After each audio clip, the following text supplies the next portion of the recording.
What's been your thoughts on the combine so far? Oh, it's been a great few days. I mean, all the way from the regional combines all the way through this national one. A lot of great players we've seen.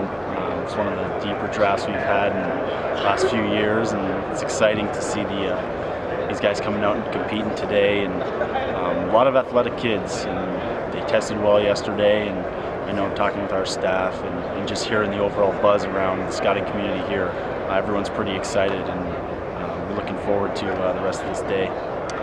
What are you looking for on a day like today? Because there's so many different drills, a lot of statistics, tests. What kind of things stand out to you that make you, think better of a player?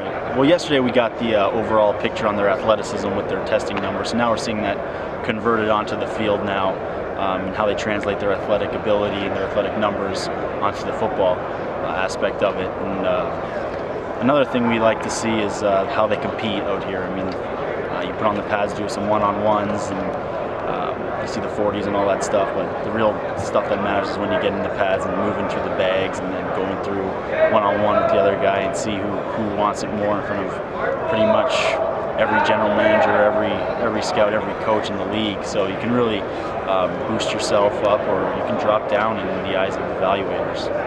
Do you pay more attention now to the later rounds, the guys that you might get there? Because with the third overall pick, I'm sure you have like a decent list, but a shorter list than guys you could take in the second, third, fourth round. Well, I mean, you gotta find talent in those later rounds. So that's where you fill out the back end of your roster. And then we had success in the last couple of years. Last year, and we had some guys in the fourth, fifth rounds that made our football team, and I'm very happy with them. So you're always trying to find that guy who could come in and contribute in the later rounds, and the good teams are the ones that can do that and really deepen their Canadian talent. So yeah, that's a big thing for us, and I think we're pretty proud of our track record with later round picks, and we're excited that we could find some good ones in this year's draft. What's your thoughts on James Bodanis? This is a guy that we've been looking at. He's a GTA product, but really raw, only starting playing football at 20 years old. What's your thoughts on his progress this weekend?